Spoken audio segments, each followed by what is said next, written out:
And poverty. When is enough enough?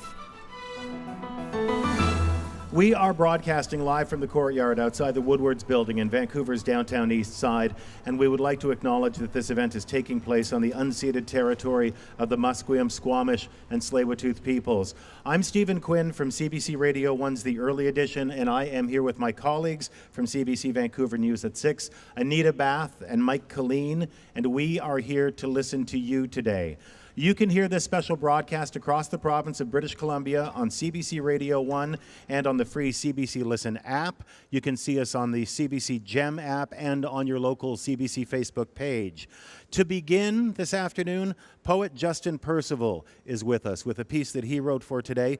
Justin is Niska from the Gitlachdamics in northern BC, and he is part of the East Vancouver Hip Hop Drop. Justin. Achtig met achway, kids uit ax wo witgwin, and looks kak ganada ne. Achtig will God si magatnun. My name is Justin Percival. My Nishka name Achtig met ach translates to fearless. I'm from the Ganada tribe, the Frog tribe of the Nishka Nation from Gitlachdamics, BC, New Ayanch. Welcome to the Downtown Eastside, the place where treaties die, Trans Mountain makes seasons die. Where's the snow that powder hides? There's always two views, but y'all can't be even nine. The place where eagles glow, you can see the pride. Heroes die when you shoot them down, no more eagles fly. Now they're left on the ground homeless. I swear we've lost the vision of where hope is. Coping is all I see on the streets. You can't say our paths are chosen. We're choking on all the lies and going insta boasting. Posting photos of the culture, now I'm hopeless. I want to change, I know I'm not the only one for this. I mean, yes, we became a little more diverse, became a little calm, getting insight first, but it's clear. You can't hide hurt. When is enough enough? We've been down lately. I'm waiting until we're going up. And when we're left alone, we're more than stuck. Losing the Vancouver sun.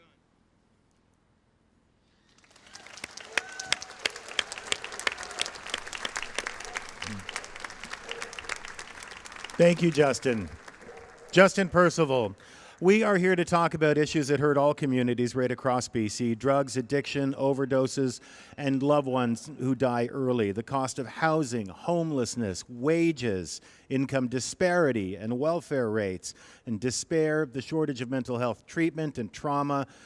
These are issues that hit home in Quesnel and Victoria and Kamloops and Maple Ridge and Surrey, just to name a few, but nowhere are they more concentrated than here in the downtown east side of Vancouver, and that is why we are here today. Over the past month and a half on the Early Edition, which is the Vancouver morning show I host, we've been talking about how things in the downtown east side have changed. And we have been talking to longtime activists in the neighborhood. We've been asking our listeners who live and work here and live in surrounding parts of the city as well. We've spoken with doctors and researchers who have dedicated their careers to treating drug addiction and mental illness. We've asked the mayor, Kennedy Stewart, and they have all agreed that the downtown east side has never been worse. And today we're asking, when is enough enough? Now, you will see in these front rows and scattered throughout the audience, politicians and other officials who are with us today. They have agreed to be here mostly to listen and to weigh in when it's helpful. And thank you all for being here and doing that. We're going to be inviting politicians to join us on the Early Edition and CBC News in the days that follow. Today, though, we are here to listen to you. Now, artist Smokey D is with us. He's right over here. He's painting a piece of art. It's going to be a visual reminder of this event and of the stories we're hearing today. Of course, you all know Smokey D's work from seeing it throughout the downtown east side. Now, I'm joined on stage by four people who live or work in this neighborhood or just next door to it. Karen Ward is a longtime drug user and advocate for drug users, and she consults with the City of Vancouver on drug policy and lives right here in social housing at the Woodwards building. Karen Ward.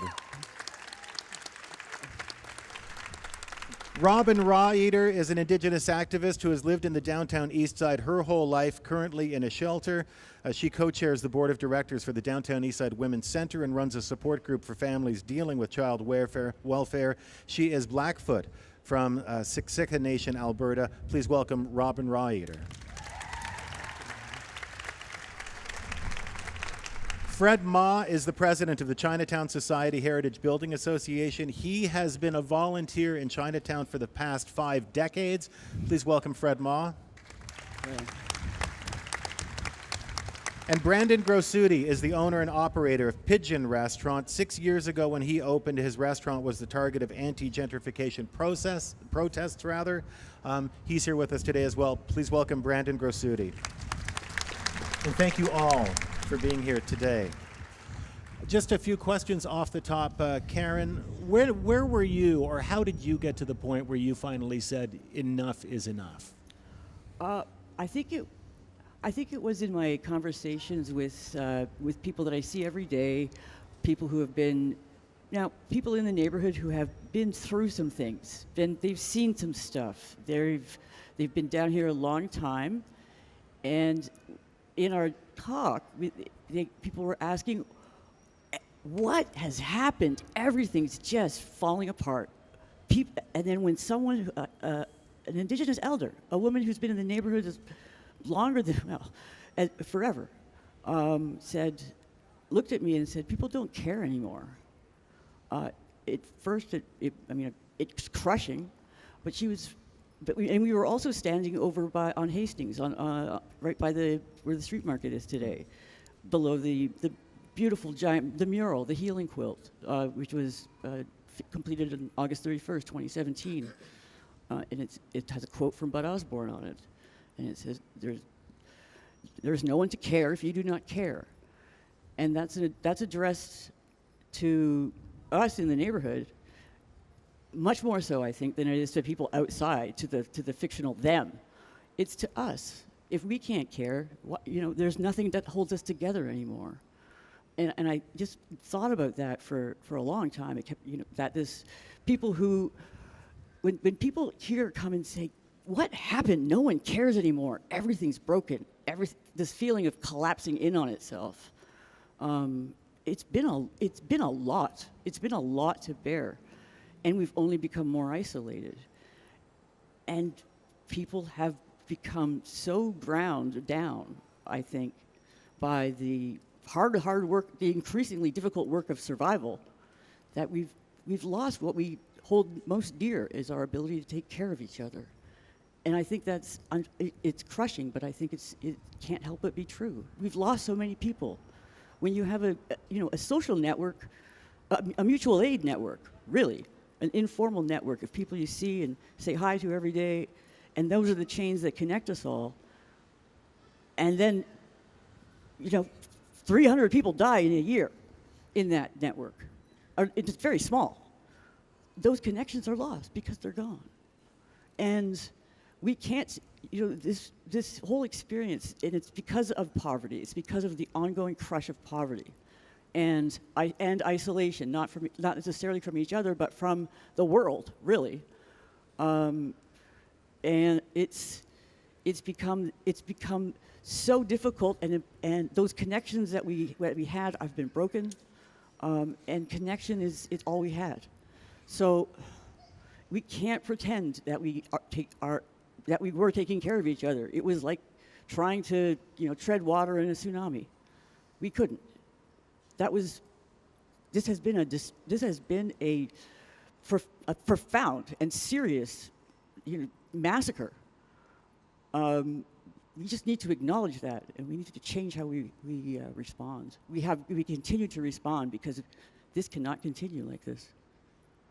Karen, thank you. Thank you.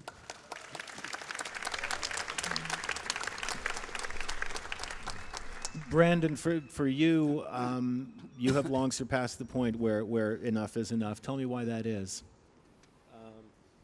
And thank you for putting this together. I think this is well overdue, and want to thank the CBC for doing this. Oh, sorry. Better? Okay. I want to thank the CBC for doing this. I do think this is overdue. As Karen said, I think one of the things where you start to see one of the big things is seeing kind of a lot of the old timers that are down here, guys with a lot of issues, whether they be homeless or addicted or whatever. And when they turn to you and go, what has happened? Why is this like this right now? And they're nervous in their own neighborhood. guys that have been here for 30, 40 years, nervous in their own neighborhood around whether or not that unspoken code of the neighborhood of taking care of one another and lifting each other up and taking care of, like, really making sure that everyone's safe and secure, those things are starting to erode. You know, there's the obvious things around the fentanyl crisis, and seeing people resuscitated around you every day starts to have an effect. You know, I'm not here as a business owner, I'm here as a person that works in this community and sees this on a daily.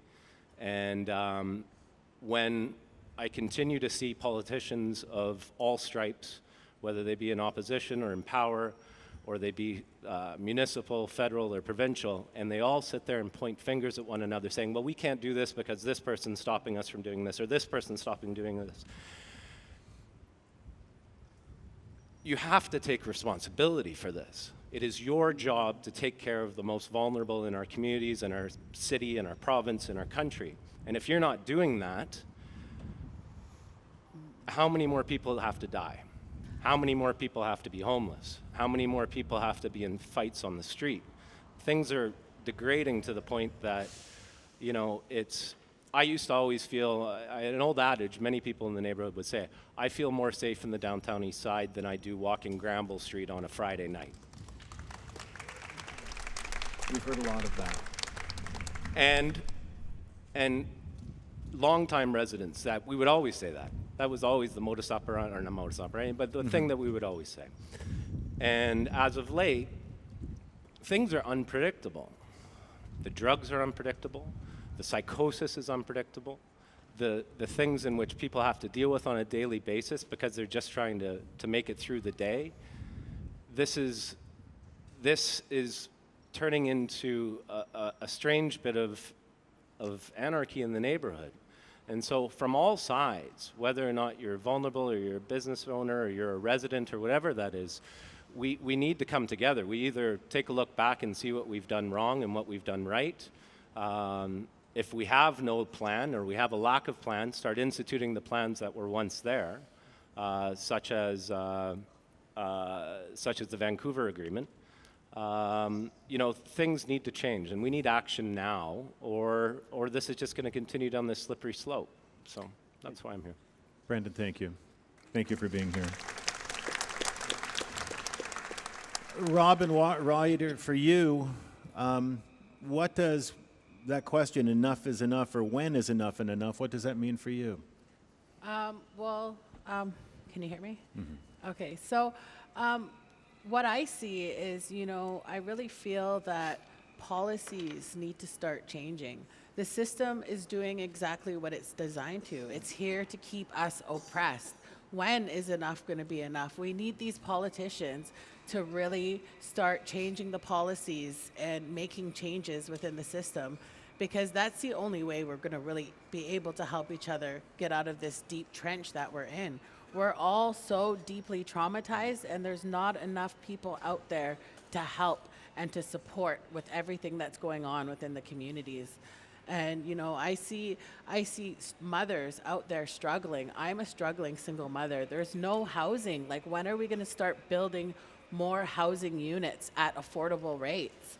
You know, like, there's so much going on, and I can go on, but we'll let some questions get out there. Appreciate that. Thank you very much, Thank Robin. you. And Fred Ma, for you, tell me about your experience of saying enough is enough. Okay, as you said that, you know, I've been a volunteer down, you know, Chinatown for about 50, 60 years. So, you know, the first thing that I commented on was in 1989 when, you know, we closed down Riverview. I predicted at that time, I said, look, we're not ready. And mental patients will come downtown Eastside and get hooked on drugs by drug dealers. And that's exactly what's happening with the drugs situation. Okay? But, you know, in addition to that, there's also homelessness all across, you know, the area. And we need more homes. But the first time that really bothered me was about 5 or 6 years ago. And what happens that we had a important function at the Sunset Garden. And it was supposed to take place about 10 o'clock in the morning. And the executive director and myself had to clean up feces and needles and everything else on the courtyard in order to proceed.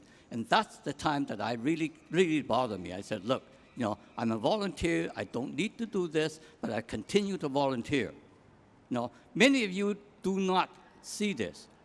But, just a couple of days ago, I was down in Chinatown early in the morning, and every vacant storefront, there's needles. Now, we're lucky. What happens is that a couple of days ago in Toronto, you probably heard in the news, a couple of kids pick up these needles, inject themselves. And we have to prevent that, okay? In order to prevent that, the feces and defecation and urination, what we have to do is get the health department and the city work together to clean up these things. Because needles is a health problem. So I suggest, I don't know whether there's any health people here. I suggest them to get involved. Okay. And what happens is that, I would like to see, there's a regulated drug supply in order to prevent these overdose deaths and so on. So, it's these things that I'm proposing. But what happens is that there's a federal election. I don't know how many candidates are here, okay? But what I like to do is invite their leaders come down to Downtown Eastside. I will take them down and show them some of the problems we have. Thank you very much. Thank you. Thank you, Fred. You are listening to a live broadcast from Vancouver's Downtown Eastside on CBC British Columbia. We are talking to people about the state of the neighborhood. This is a place in BC where addiction and homelessness and despair are really most concentrated. We're broadcasting live on CBC Radio 1 and on the CBC Listen app across the province, on Facebook, on the CBC Gem app as well. And I'm Stephen Quinn. And the question that we're asking today is, when is enough for you? We're talking about the worsening conditions in the Downtown East Side. If you are listening to CBC Radio 1 right now, or you're watching on Gem or Facebook, you can tweet us or email us your comments. The hashtag is hashtag CBC Town Hall. CBC BC, rather, Town Hall. CBC BC Town Hall. You can email us, earlyed@cbc.ca. And my colleagues, as I mentioned, from the CBC Vancouver News at 6 are here. Mike Colleen and Anita Bath, who co-host the news. Mike is over here. They both have microphones, and Anita is over on this side with a microphone as well. Mike, you are, I suppose, one of the veteran journalists here in BC. You have covered this neighborhood for an awfully long time. What do you think of when you hear that question, is enough enough, or when is enough enough? Well, Stephen, when you posed that right at the beginning of the broadcast, when is enough enough, I heard a lot of people here say, now. Yeah. So if indeed enough is enough, I'm hoping we can hear some possible solutions, or at least the start of a discussion on solutions, not with respect, all due respect to our experts and politicians, from the people who live this every day, because that's where the real story comes from, right? I mean, remember Expo 86? I mean, you said I've been covering this for a long time. Thank you for pointing that out. In the run-up to Expo 86, of course, when I was a child reporter, you may remember the evictions that happened here on the Downtown East Side. It was disgusting. More than 1,000 people were forced out of their homes to make way for visitors to the World's Fair, to Expo 86. And change happened afterwards. It wasn't perfect, but better protections for renters came in, tenants came into effect after that. So I think the discussion starts, there can be change when enough is enough. Mike, thank you. You want me to start talking about Please do, please do. Okay, well, that affordable housing might make not a bad place to start. Diane, you want to talk about affordable housing? That's a concern of yours. Well, it is, because now I live in Mount Pleasant. Previously, I lived in Strathcona. 20 years I've lived at Vancouver Native Housing, and everyone is competing for places that aren't available. My question is, how do we care for each other when Shitty Hall, pardon me, Jean Swanson, doesn't pressure the feds? They do. That's the stabilization that we need, because people are turning to drugs when they have no place to live. They're not being normal, because how can you stay normal when you don't know where your food is coming from, because it's all going to your rent? The trouble with normal these days is it's only getting worse. Thank you.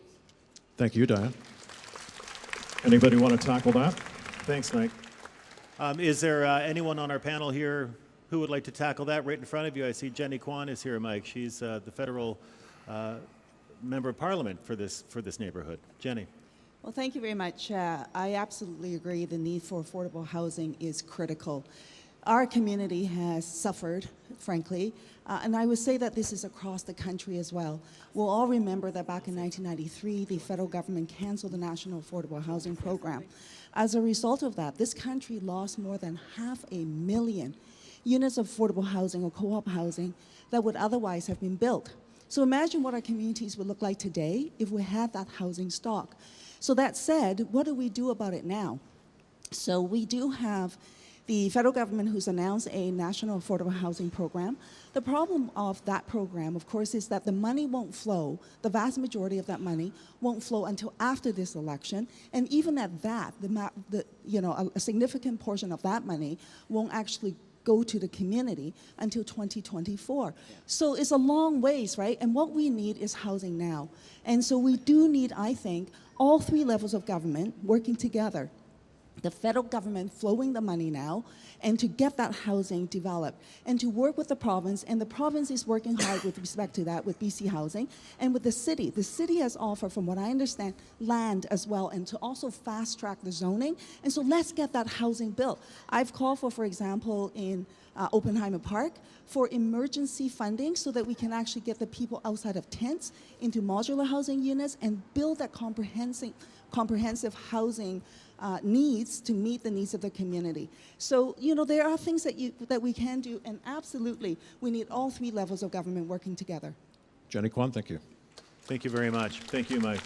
Anita Bath has someone in the audience right now who'd like to speak as well. Anita. Stephen, I have with me Angel, who has lived in the neighborhood since she was 11, and she's now 42 and has given me permission to say that. But Angel feels like there's really a war against the poor, and so she's proposing some possible solutions here. Hi. Yeah, well, drugs can't fight back. So obviously this is a war on the most vulnerable people in our society, the Indigenous, the emotionally disturbed, and the poor. Like I was listening to you talk about caring for each other, I think we do try to take care of each other down here as best we can, considering the catastrophic loss of life that we've had. I've lost 75 people that I know of myself. That's me alone. So I think with our frontline workers, most of us are peers. I think if we want to keep the needles out of the doorways and out of parks and places, and we want people to use responsibly, we need to have Insight funded, ops funded, and we need those places open 24 hours a day. We need to take action and save the lives of our people. I think higher ups are forgetting that we are people. We are citizens of this country. I myself am an active drug user, and I'm not ashamed of it. I do what I do, and I do it responsibly. And I deserve to live. I'm a good person. Thank you, Angel. Mike Colleen has someone else who would like to speak. Mike. Stephen with Perea from North Vancouver, you wanted to talk about safe supply. Yeah, can I just see my question? Sorry. Okay. Oh, it's not here. Okay. I'll try to remember what it was. I was just wondering how a regulated drug supply will ultimately solve the both spiritual and social reasons that some of us turn to drugs in the first place. Karen Ward, would you like to? I think that's a really good.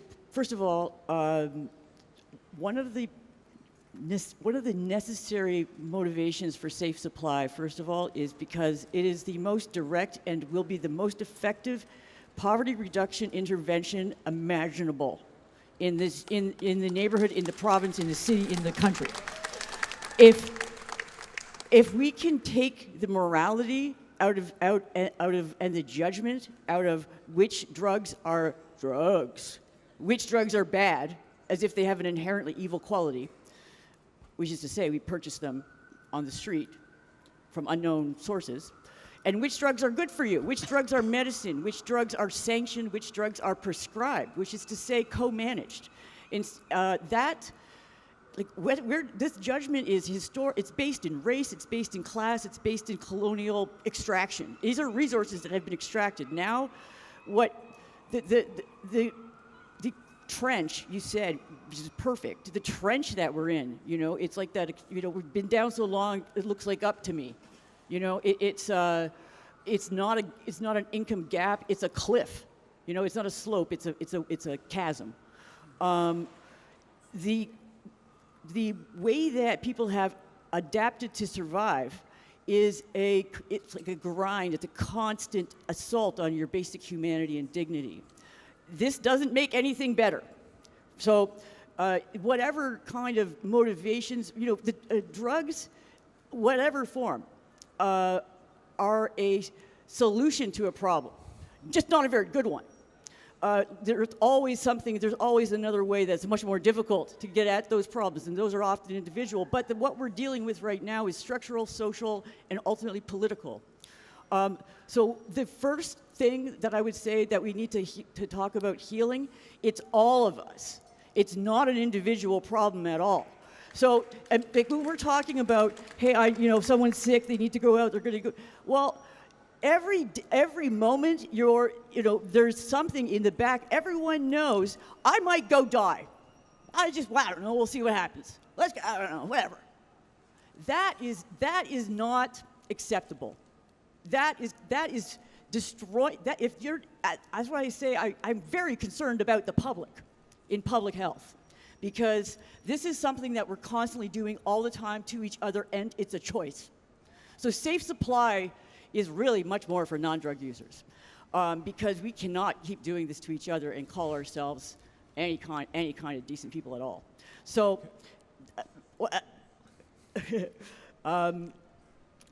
drugs won't say, whether it's aspirin or whether it's whatever it is. These are adaptations to the human condition. The human condition is pretty rough, obviously. So can we get to the point, can we not judge substances and the people who use them because we don't like to see people visibly suffering, because it makes people feel guilty and bad, because it should? Karen, thank you.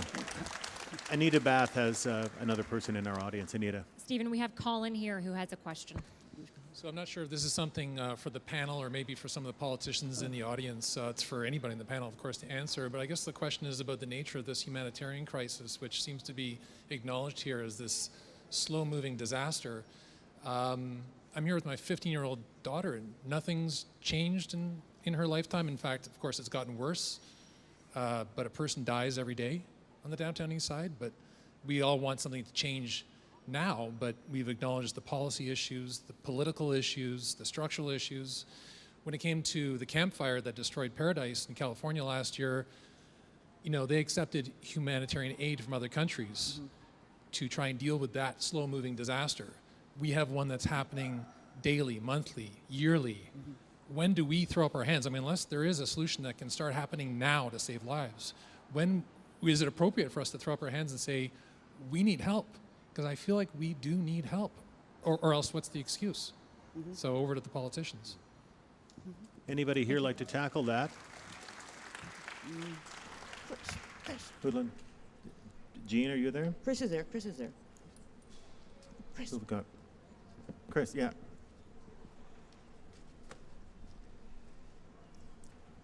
Christine Boyle, Vancouver City Councillor. I would say, we're throwing our hands up and begging for help all of the time on the safe supply question, which I think, as Karen articulated so well, is a critical question of life and death again and again. We are throwing up our hands. Vancouver, this multi-partisan council has been saying we need safe supply.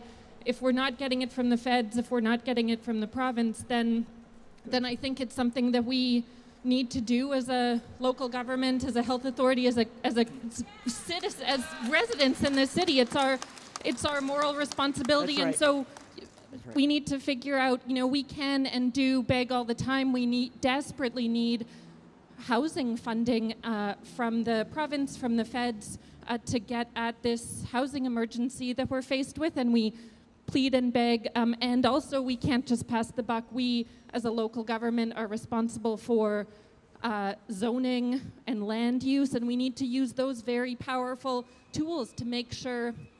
I've heard Karen say before that the Downtown Eastside is experiencing kettling, that people are getting pushed in further and further with nowhere to go.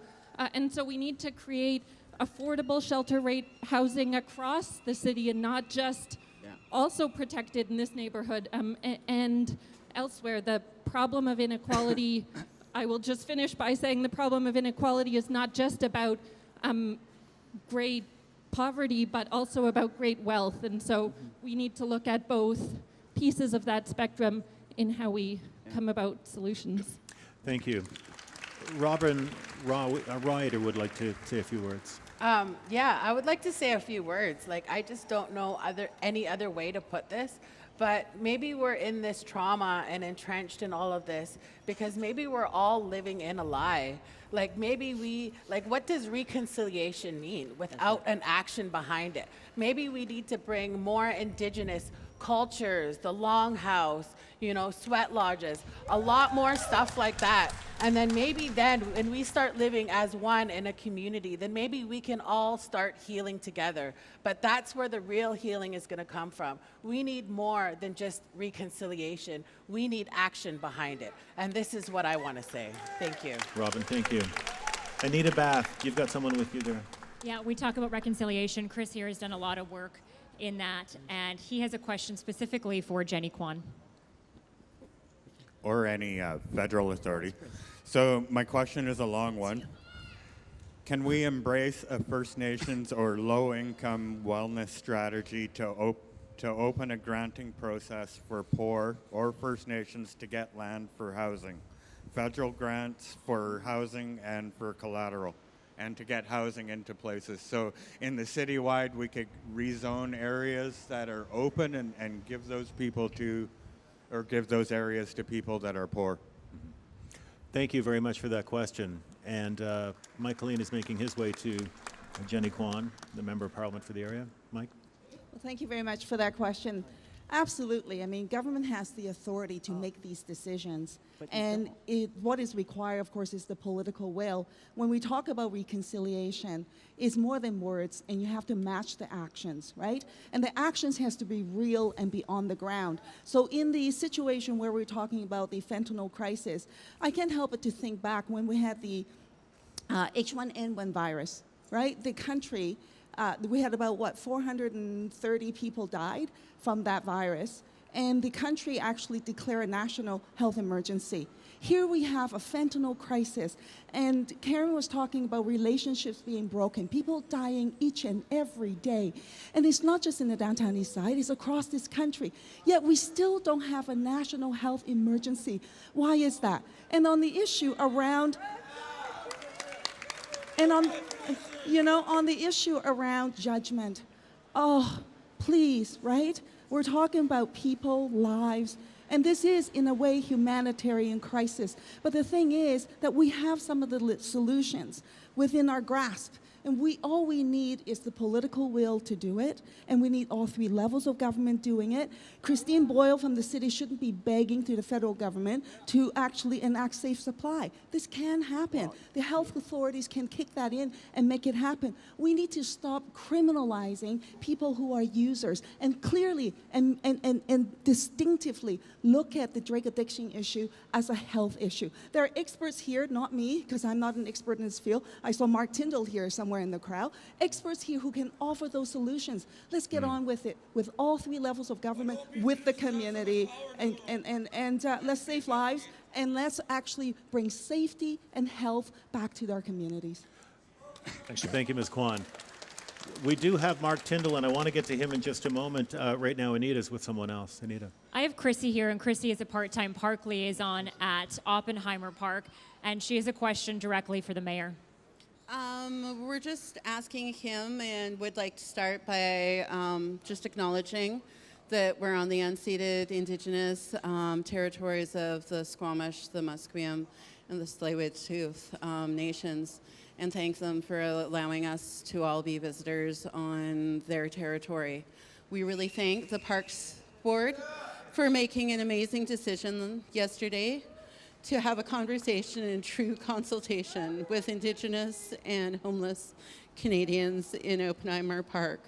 We invite the mayor, who has not stepped foot into Oppenheimer, and engage with a conversation with the residents there, and to claim that he wants to have a Parks Commission board cede their authority to him, the mayor, on unceded Indigenous territories with a high population of Indigenous people at Oppenheimer Park, I think is shameful in this day and age. So we ask that the mayor, we ask that all of the management levels of Vancouver PD, Fire Department, Vancouver Coastal Health, First Nations Health Department, all come to the park and talk about people's safety, not just at the park, but in the outlying neighborhoods and businesses, and to all of the marginalized people in the Downtown Eastside. And let's have a real conversation and consultation about how to keep people safe in the Downtown Eastside. If you really want to talk about our safety and make these decisions about people's safety, it has to be nothing about us without us. Thank you very much. Thanks, Anita. And just to note that you will notice that the Mayor of Vancouver, Kennedy Stewart, is not with us today. He was not able to be here. He says he is monitoring the broadcast, and we are going to speak with him on Monday morning on the early edition. Now, Mike Colleen has someone with him who is very familiar to the situation when it comes to drug overdose deaths. Dr. Mark Tyndall. Mark Tyndall, indeed. Mark. Thank you. I'd just like to echo mostly what Karen Ward was talking about, in that we are surrounded by a lot of people with good ideas and great intentions, and it's easy to sort of blame people for not moving, but everybody you've talked to, Stephen, I'm sure, has the right heart. They want to see things better. They want to see things improve, but we're all banging our heads against the wall because of the war on drugs. And as long as we're treating this as a criminal justice issue, and in Canada we talk the right talk, but we really haven't made any progress in that whatsoever.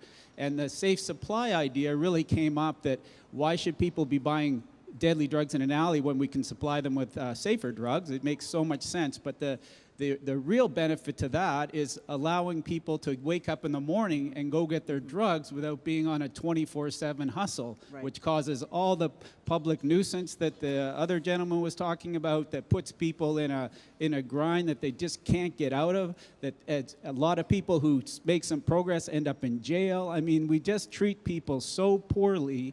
And I think the one major policy thing that we really need to push hard is we need to decriminalize these drugs and give people a safe supply. Thanks, Mark. Thank you, Mark. And I just want to share some of what we're getting from Facebook across the province as well. Anna Maria says from the Interior, it is everybody's job, not just the politicians at every level, to help our most vulnerable citizens. Saying it is the responsibility of governments continues the cycle of finger pointing, and it is not helpful. And Esther McRae says on Facebook, until all the drugs are legalized and regulated, there will be no end to the problem. Simply put, the war on drugs never has and never shall work. For well over 60 years, we've been throwing away millions of dollars. And Elizabeth Dunbar on Facebook says, I worry that affordable housing and the hard to house are being painted with the same brush. Sometimes they intersect, but we need to learn the differences. And Teresa Lamb says she's watching a live stream from Seattle. She says, she was born and raised in Vancouver. My dad was with the VFD for decades. I used to work at Woodward's. And homelessness, of course, isn't new. China's drug sales to Vancouver has screwed everyone in the community there. It's a multi-level issue, and we need to find affordable housing solutions. That's just some of what is being said on our CBC Facebook site. Anita Bath has another guest over there. Anita. I'm with Jerry, who has lived on the Downtown East Side for as long as he can remember, he says, and he wants to talk about drug dealing in supportive housing. Hello. I live in supportive housing nearby, and we just lost another member last week. And we've lost about 45 people since I've lived in this building. And it's constant drug dealers in the building. People come in to get clean, and they end up falling down, going boom. Meanwhile, the people who operate the building are full of excuses, and we're so-called council is a bunch of dead horses. and they should be held accountable publicly and reviewed for their job performance or moved along. That's all I got to say. Thank you, Jerry. Mike Colleen is with someone. Just in row 2 here with Paul Locke, resident of the Downtown Eastside. Paul? Good afternoon. My name is Paul Locke. I'm the president of Res Publica Properties. I'm currently working on 40-hectare development. I want to say to the city, there's a simple solution. Every building that has more than 4 units in it should be required to have at least 1 unit that is not market value, but below market value. That issue, the definition of market value, is a big game in town. As a builder, I want you to know that I can actually build a unit of 300 square feet for $90,000. 90, that's below the cost of production, as long as I have that graduated pricing in a building. If we have affordable housing in every neighborhood, not just the ghettos, the poor neighborhoods where we're allowing urban decay to look after people, then there's a stronger social network around everyone. Instead of kettling everyone in one place, one simple change, making affordable housing appear everywhere, starts to balance the playing field. Poverty is like a barbed wire fence. As soon as you get down to a certain level, social services, justice, everything gets you tangled up in this barbed wire fence, and it's hard to get out. It starts with housing. If people have a safe place to live with a community neighbors around them that have the time to look after them, to contribute. I know here there's lots of people who want to contribute.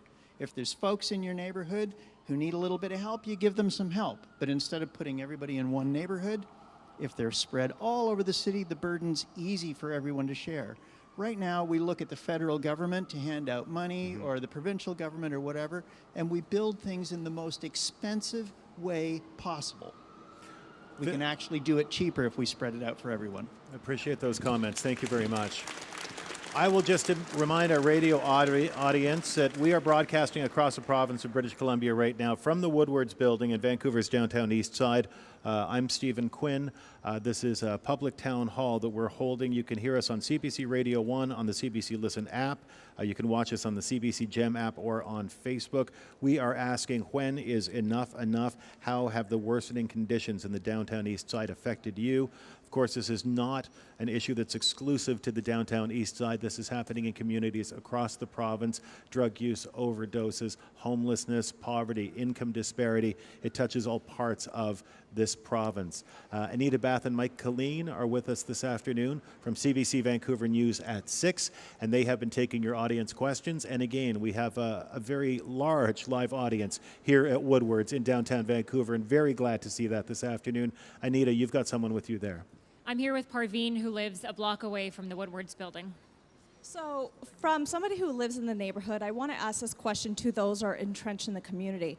A lot of this conversation is about drug policy, but this community is also afflicted by petty crime, which is your bike thefts. In my building, seniors have been assaulted. My former roommate was attempted to be robbed.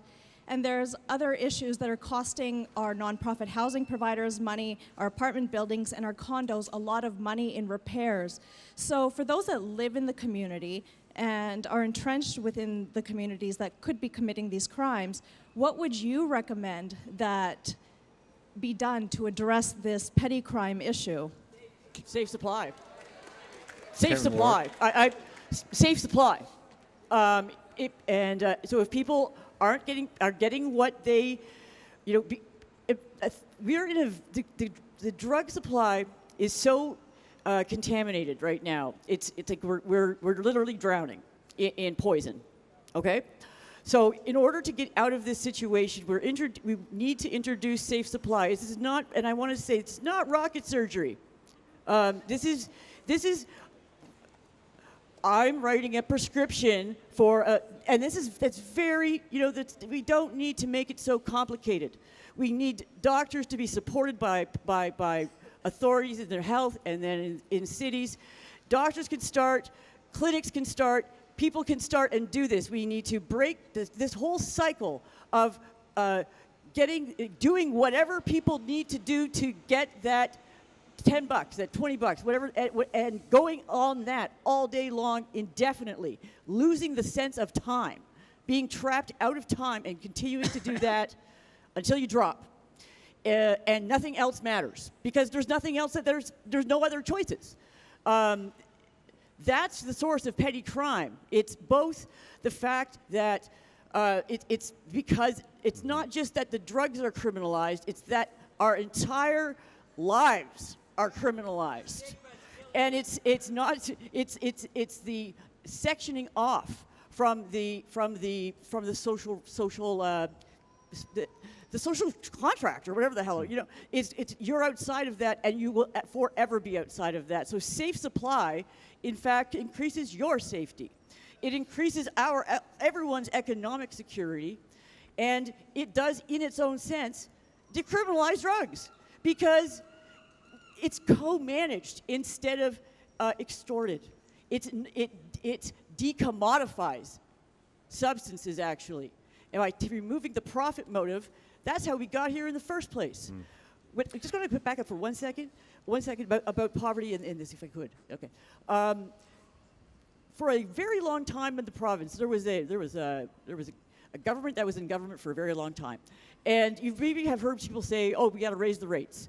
Now, when the welfare rates and the disability rates were the same for all that time, let's remember, it was the same amount of dollars, which means that in this world, people got poorer and poorer every day, to the point where they couldn't see a way out.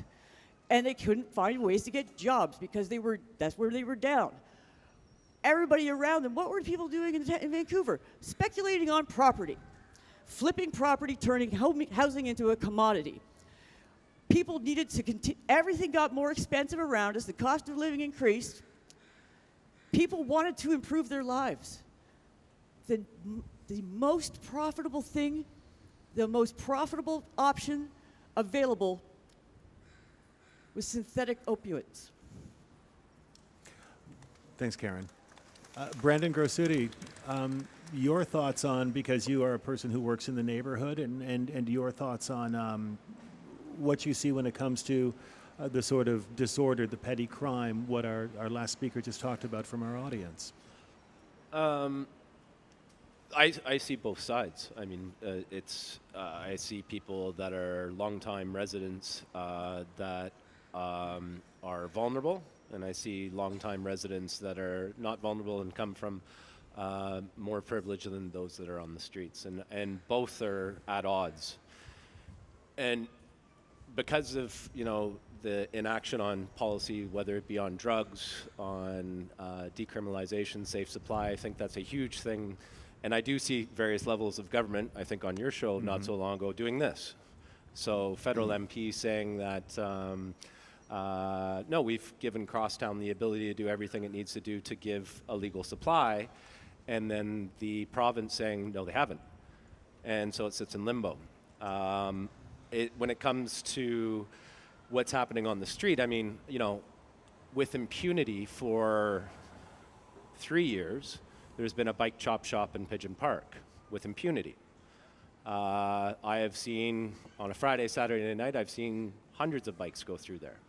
I've seen a bunch of independent restaurants lately. Over the last, I think there was one day 3 weeks ago where 4 shop fronts got all broken into within 20 minutes. Windows busted out on every single one. The patrons of all the places that come into the neighborhood, or even long-term residents of Strathcona, getting their cars broken into every 5 minutes. It's just a reality of the hood now. I think what happens when we get this start of inaction, this is what concerns me the most, and this is why I think this is so timely, is that the people that live in the neighborhood know that they live in the neighborhood, and if they come from a bit more privilege than those that are vulnerable, we came into this neighborhood because we have a lot of, we know where we are and we have empathy in this situation. And a hell of a lot more patience than probably the people in Point Grey, all due respect. And what happens when you have these two people starting, or these two groups starting to go, okay, I have a little less patience. I have a little less patience. This person is why I'm not getting this, and vice versa, and we start to do an us and them, that removes the culpability of government at that point.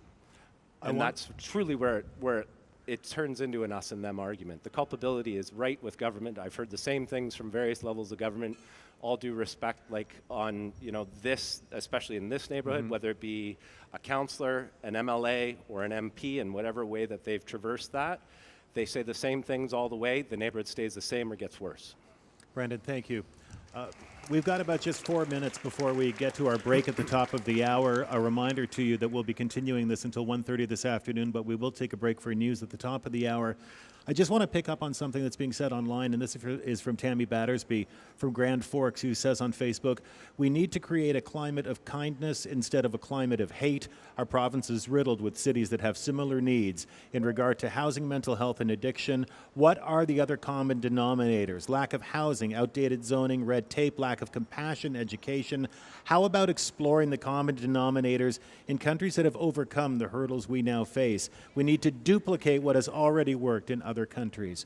So that from Tammy in Grand Forks. Thank you for that comment. Mike, you've got someone with you.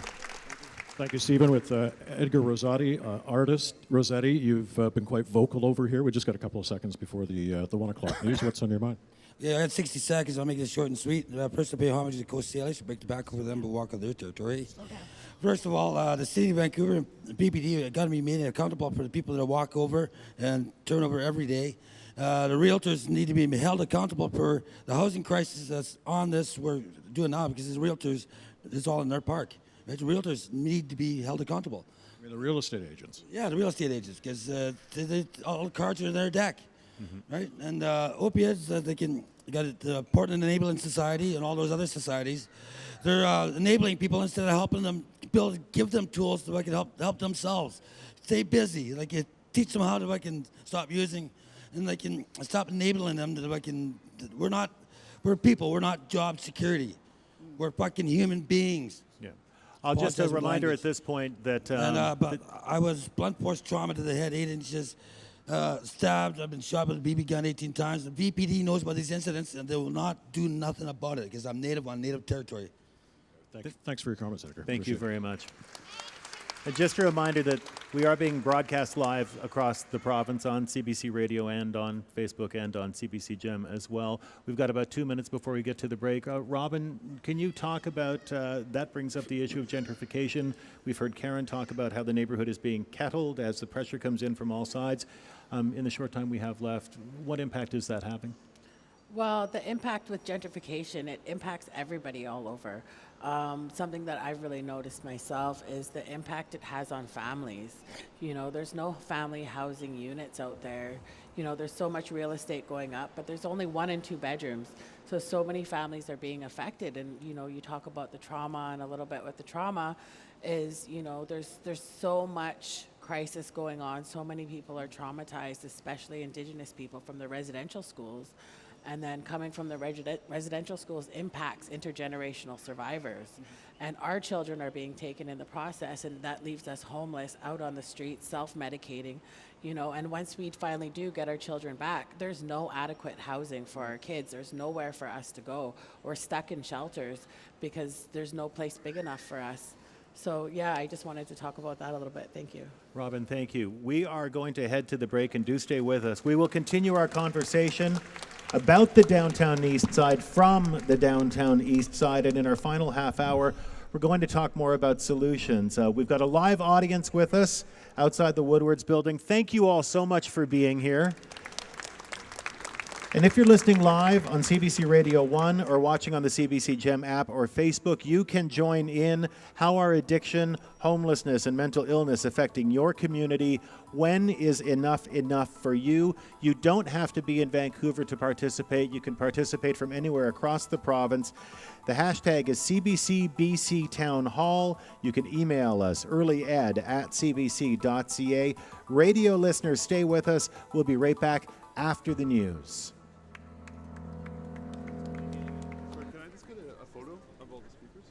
I'm just getting my sweater.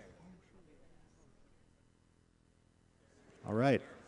Mike Colleen is over here during our radio break, and Mike's over there with Smokey D. Mike. Smokey. Can you hear me? There we go. Yeah. Yes, I am indeed with Smokey D. Thank you, Stephen. Many of you are familiar with Smokey D's work here on the Downtown Eastside, these gigantic memorial murals that you see all around the Downtown Eastside. We're thrilled that you're with us today. Welcome, and tell us what you're working on today.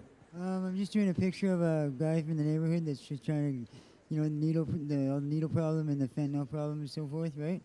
And just a guy you see every day down here, right? Just trying to get through the day or something, I don't know. This is a little bit of a smaller canvas than you're used to working on. Yeah, usually I do like big 15, 20 footers, right? But yeah, it's a little harder with a brush, but. And you deliberately do these murals in specific locations. Tell us about that. Yeah, I try to do it where a lot of people will see it, just so like not just the people from down here will see it, but also other people from outside these 4 blocks or whatever might see it, just so they can have an idea of what's going on down here as well, right? And this is deeply personal for you, isn't it? Yeah, a lot of it is actually like so many people have passed away. It's out of control. I don't even know where to start with that, but sometimes it's even 2 a week and stuff like that. I think it's pretty crazy, But you've lost friends yourself. Oh, it's many. I don't even know how to make, probably 60, 70 or something like that. And describe your work for us. You've been doing this down here for, I think, more than 25 years. How do you describe what it is that you do? I try and leave a bit of a message so that people, when they pass away or whatever, people will realize that maybe the world's a better place in a minute, and then they're not totally forgotten, and they're not just dead and gone, like a lot of people do remember them and so forth, and put their name up on the wall so that they'll be remembered by a lot of people, right? I've heard you say you kind of refer to this in your mind as your job. This is what your job. Yeah, it is actually full time. We are also a big part of ops and stuff like that. We work at ops where we do a lot of stuff as well.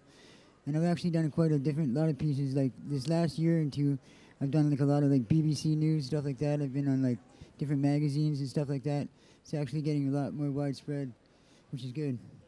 I mean, we mentioned that you put you do your artwork in specific locations for very specific reasons, to try to send a message, to show people what's going on and remember the people who have died. But you include, if I can call it, a warning in some of them to the people here on the Downtown Eastside. Yeah, majority of them might do that.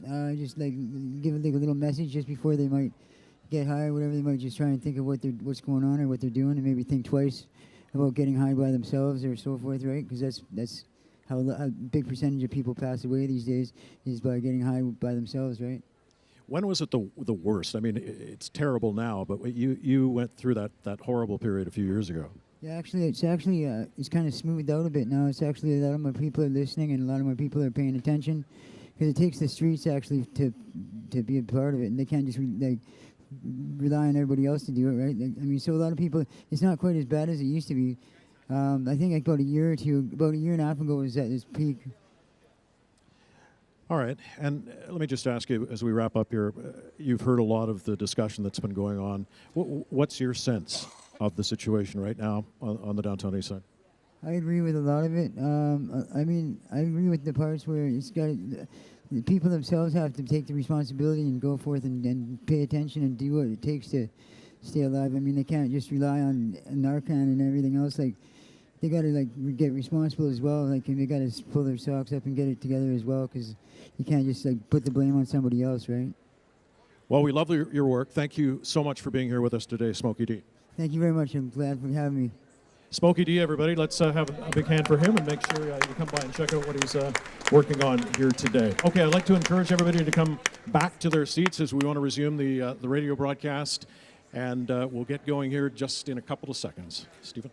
Mike Colleen, thank you so much. And once again, you can hear us live on CBC Radio 1. We're coming back there in about 15 seconds on the CBC Listen app as well. You can watch us, CBC Gem app or on Facebook. We want to hear from you. The hashtag across the province is CBC BC Town Hall.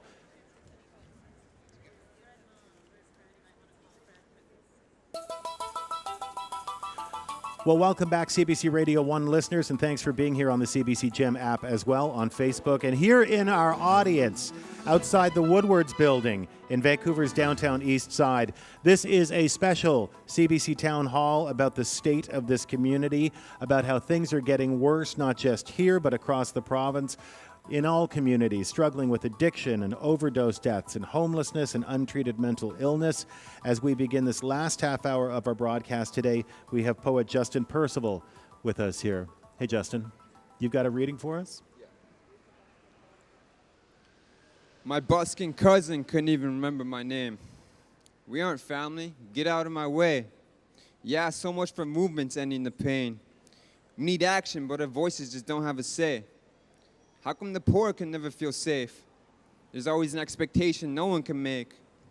Things just aren't the same. I wish I could go backwards down memory lane. One of my aunties is missing. My nation prays. It's more than wishing. So much stories never heard, yet we have the power to listen. One set of ears could stop me from addiction. One point of view could change my decision. But the boy who cries wolf only hears, "You've got to be kidding." So much names lost in the system. We only repeat ourselves because the message isn't sticking. So why do we wait until it's too late? Tell me how a death from overdose is called fate. Just a simple hi as we cross paths can change my day. Hi there, how are you? Are you okay? Some of us just want to be left alone. But let's face it, life is hard, and we can't do it on our own. I've been there. A loss of opportunities the city can offer me, forcing me into poverty. Anyone want an escape. Sometimes the most dangerous thing you could do is give us space. Check up on me, or one day I might be in another missing name. Justin, thank you. Niska, poet Justin Percival. Justin, I'm wondering what you think of what you've heard here so far over the past hour, about the state of the neighborhood, about some of the problems, because we're going to spend the next half hour talking about some of the solutions. Well, definitely the point of view you guys have, I feel like I have already had, and what most of you have saw, I have already saw. Like, the other day, I was walking downtown, and I saw my cousin, and he didn't even remember who I was. It took me about like half an hour to remind him who I was because he was so strung out on drugs. And I just see a lot of people I used to know who are in a good condition, and they're there. And it hurts. Like a couple of my friends who I skateboarded with back in the day, now they're strung out on drugs. I can barely recognize their face. You know? It hurts me. It hurts me to see this.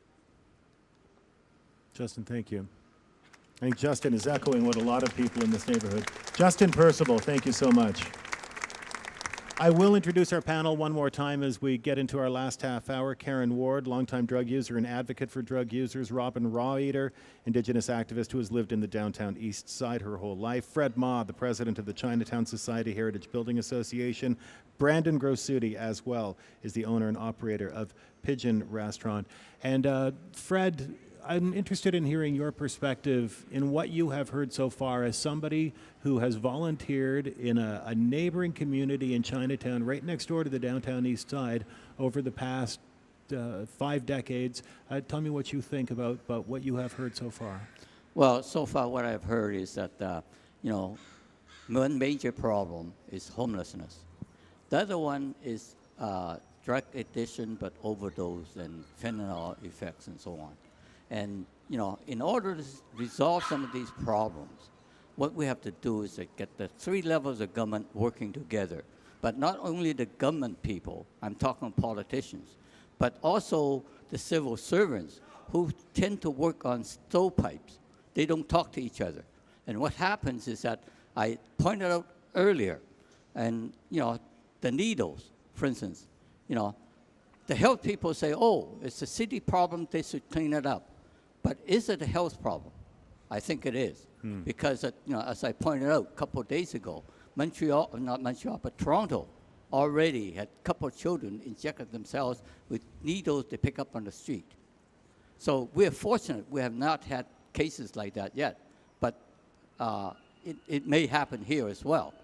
Now, besides that, I know some people who lives down at the area, and they live in some of these row-rises, and every morning they take their children to Crosstown, and what happens is that they have to go through what I call the gauntlet of needles, feces, and urinated places, and now they're thinking of moving out. Just because I was late getting up in here, somebody just I was just talking to somebody out there, and what happens? He said, "Well, we are thinking of moving out," and this is the situation here, and unless the three levels of government, and also, the different departments get together to resolve these problems, nothing's going to happen.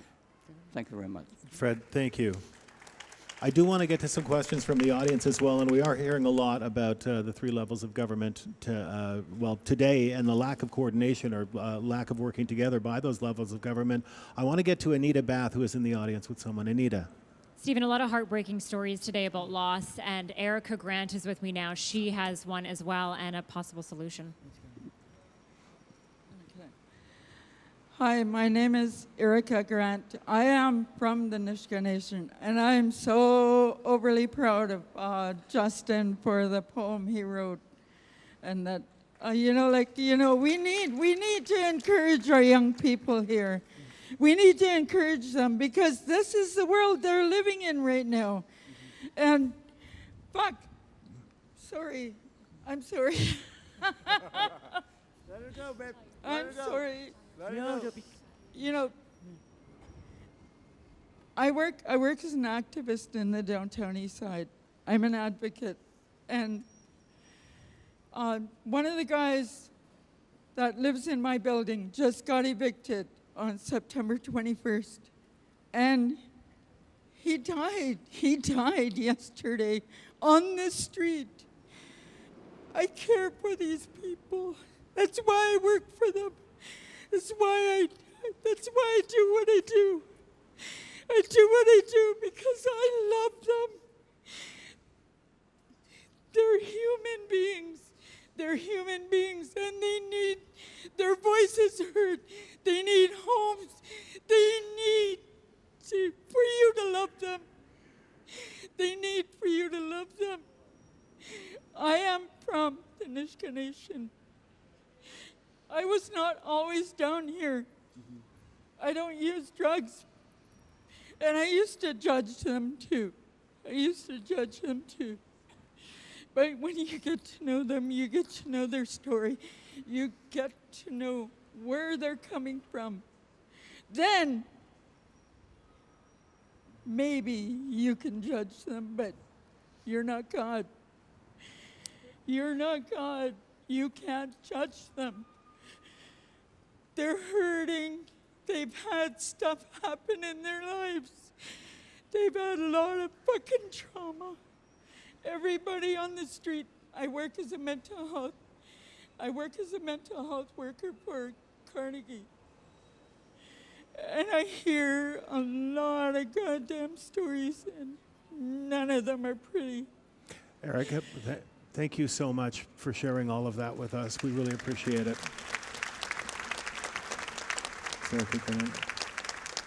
Mike Colleen, you are with someone?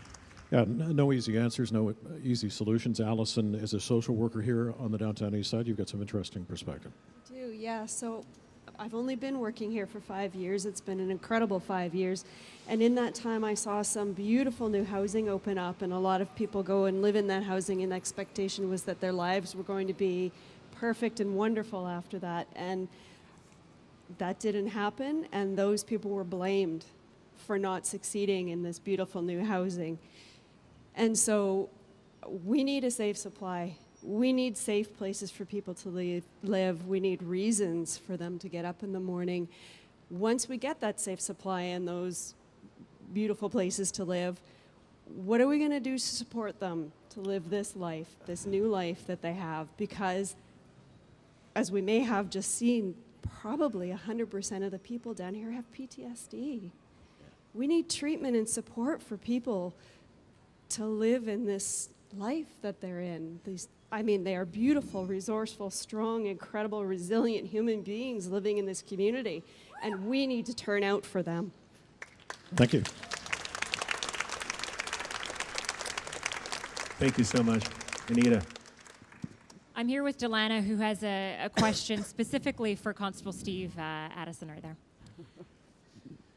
Hi, my name is Delana Galeborn. My traditional name is Wimley Macpia, which means Eagle Sky Woman. 16 years ago, I was homeless and living in addiction on the street. I now run the Downtown Eastside Center for the Arts, which gives free arts programming to our community.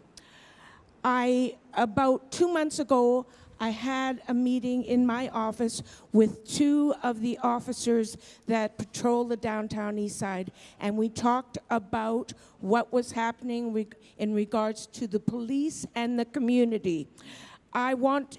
We talked about various options, and what we came to the conclusion was the police need to be more informed instead of coming from a police officer attitude, and that everybody who is on the street is a criminal, which is what it seems like now, and they have a morning routine where they patrol the street, clean up and tell people to pick up and pack up their tents and mattresses, and often all of their belongings are thrown in the garbage truck that follows behind them. That's right. I suggested that they have a health worker and a social worker and a housing person with them. Their response was, we have asked for this many times and have been refused by the police chief and the city of Vancouver. My question is, now that the gang squad is patrolling the streets of East Hastings for those 2 major blocks, beating people with clubs, throwing them around. I've witnessed it myself. I want to know what the city of Vancouver is going to do. These people are in addiction. This is a health issue. This is a social issue. This is not a police issue. Not everybody deals drugs.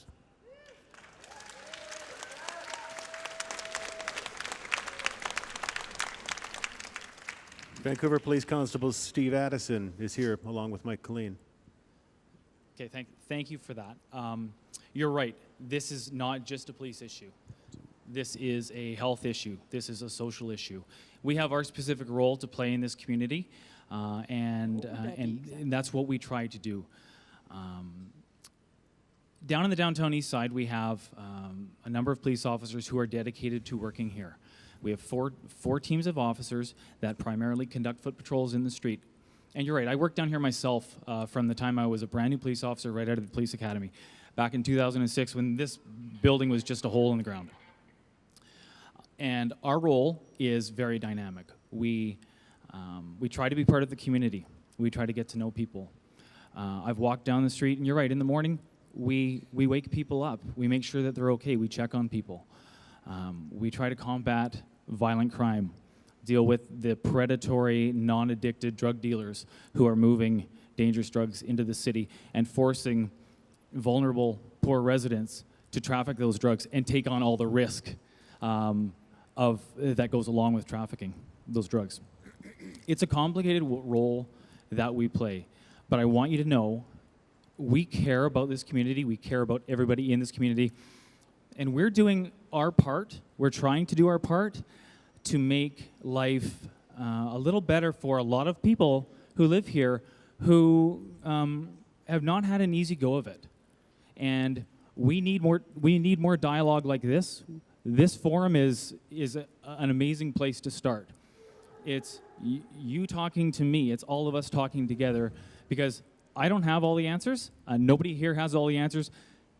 But this is a start, and this is how we're going to get to those answers. Thank you, Constable. Vancouver Police Constable Steve Addison. I just want to mention some more of what we're hearing on Facebook. And Reg Witten writes in an email, I live in a northern rural community where homelessness is not an issue, but we have our fair share of serious substance abuse and tragic related violence. When I think of the Downtown Eastside, I think of my late uncle Guy, who lived a relatively secure life with a room at the Pat Hotel and first-rate support at the Strathcona Mental Health Center. He was content there. My point is that my uncle Guy did have a good home in the Downtown Eastside, and I think more business partnerships and community development employment is a big part of the solution. And he writes, Reg writes, we are all concerned from north to south. And Ashley Cedar says she works in a shelter in the Downtown East Side. And pardon me, I've just lost Ashley. There she is, in the Downtown East Side. And can say from experience that putting someone in a single living space is not enough. As unpredictable as the DTES community is, it is still a community. Loneliness and depression, isolation and stigma must also be addressed if we are to find permanent solutions to the housing crisis. Many of those who work in the Downtown East Side have good intentions, but the lack of regulation is appalling, and even when there are regulations in place, no one ensures they are followed. Thank you for those comments on Facebook from right across British Columbia. Anita, who have you got with you there? I've got Kiefer with me, and he wants to move the conversation a little bit more towards solution. Kiefer, what's your suggestion? Thank you. Hello, my name is Kiefer Christian Doolin. I'm a part of the American Indian movement, and what my question is to you is, why are we trying to decriminalize these drugs when we should stop the import of them altogether? Like, it's not the Downtown Eastside that are importing these drugs. It is the people that are higher up that are importing these drugs, and it is not right. What the people are doing is enabling us. The people are keeping us down. We need to stop it altogether. We just need to stop bringing in these drugs altogether, because we're not the ones bringing it in. We're not the ones bringing in these drugs. Thank you. Karen? This is one of the problems, and this is something that I just want people need to think about. These are synthetic substances. They're made in they can now be made in a lab. It's not that you could buy them on the internet. Anybody can. They can be made anywhere, and they're made all over the world. They're made here. They're made.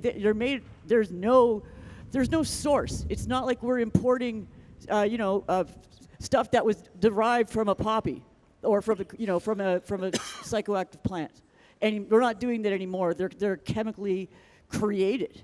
So we're doing it to ourselves, right? It's become supply and demand, and what we've seen, we can trace this out. You remember when people were talking about it's still happening, of course, the contamination with benzodiazepines, and then there was the contamination with carfentanil, and then we had a cannabinoid scare as well. So it's K2 spice, whatever you call it.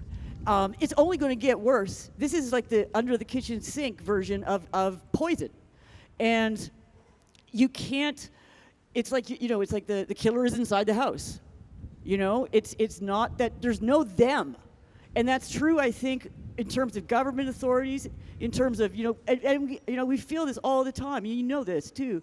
There's a lot of social violence. There's a lot of ways in which people are getting it from all sides, but there is no them. It's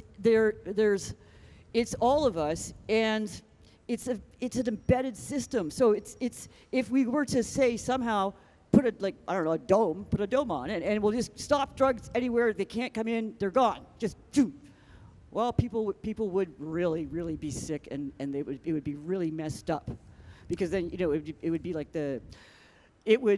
we already in a situation where it's a war of all against all, everybody for himself. I got mine, right? That's what we need to change. It's that cycle. And if it wasn't a drug, it would be something else. Brandon, briefly, please. And Karen's right. Thank you, I mean, you can get an envelope that comes in from wherever across the world, Surrey, and basically amp up the supply. I don't think the war on drugs is a failed policy forever. But we do have to talk about. I think there was one interesting point, or one word that stuck out to me was enablement, and I think we've gotten to a place that there is a bit of enablement. We talked about the 4 pillars approach at the very beginning. In 2000, when people were getting Hep C, HIV, et cetera, and we talked about the Vancouver Agreement and 4 pillars, and when we've gotten to a place where harm reduction turns into, and I'm all for harm reduction, don't get me wrong, and when I say this, but when we've gotten to the point that it is A-okay for everybody to be shooting up, using, et cetera, pretty much on every street within Gastown, Chinatown, Downtown Eastside, that this is okay. We've turned it into a little bit of harm enablement, where it is a point, and we have to have more balance to this system right now, I feel like we've gotten to a place where this harm enablement has, if we can sit there and watch people get to a place where they're vulnerable already. They've dealt with, as someone said, there's PTSD in this neighborhood like crazy. I would almost include myself in there. Is that if we're not being a part of the solution and jumping in and helping, that we're all culpable in this, and we are enabling a really bad situation. Brandon, thank you. I just want to get over to Mike because we'd like to wrap up with the thoughts from the people from the community who are here today. Mike. A familiar face and voice in this community, Jean Swanson. Jean. Yeah, I just wanted to say harm reduction is not enabling. Harm reduction and safe supply are saving lives. I wanted to talk about solutions. I'm not surprised that we have a terrible situation in Downtown Eastside. I was here 40 years ago. We hardly had any homelessness. Robin is absolutely right. It's caused by policies. We've had 40 years of policies that have cut back welfare, 40 years of policies that have cut back on social housing, and 40 years of a war on drug users, not on drugs. And we need, and I'm thankful to the CBC for doing this, I'm hoping that this will basically kick the butt of senior governments so that we can get safe supply, and so we can get money for housing. It would only take $300 million to house every counted homeless people in Vancouver. And there's enough rich people here in this city that we could raise taxes a little bit and have that housing, and nobody would be on the street. Thank you, Jean. If I'm not mistaken, there is an election just around the corner as well. There is indeed. Mike, thank you. Councillor Swanson, thank you. I need a brief comment from your guest. I have Dr. Derek Chang, who's an addiction medicine physician. Doctor, what's your solution? I just want to say thank you for holding this. And then I'm a physician. I come here every week to work with the population here. I met some of the most kindest people in my life. And I just want medical science clear. Addiction is not a choice. Homelessness is not a choice. And then the solution is there. There are so many solutions. Safe supplies, decriminalizations, and the medical science, everything's evidence is clear. So I want to urge the voters, to really talk to the candidate across the party, make it as a federal election campaign issue. Because scientists talking, doctors talking, family, friends, survivors are talking, but there's no political will. But if everybody were talking to the candidate, and we can make it this way for the politicians, and I really urge you to do that. Thank you. Thank you so much. We are just about out of time. At this stage, I would like to express my sincere thanks for all of you who attended today, all of the members of the community, people who live and work here, elected officials, people who work in harm reduction. Thank you so much for this conversation today, and for listening to CBC Radio 1 as well, and for watching on GEM and Facebook. Monday morning, please listen to the early edition on CBC Radio 1. We are going to be speaking with the Mayor of Vancouver, Kennedy Stewart, who was not able to be here today. You can email us, earlyed@cbc.ca, about anything you've just heard. Thank you to the amazing CBC team who put this on together today. Mark Grisky, NJ McDonald, Mark Fairfield, Ross Bragg, Will Howie, Greg Kisser, Matt Brown, Richard Grundy, Fred Gagnon, Ken Leadham, Martin Diot, many, many others who put all of this together today beginning at 6 o'clock this morning. And special thanks to Woodwards and Westbank for allowing us to use that space, this space. For my colleagues Anita and Mike, thank you so much. I'm Stephanie Mercier with a CBC News update from Vancouver. In the news, Hurricane Dorian...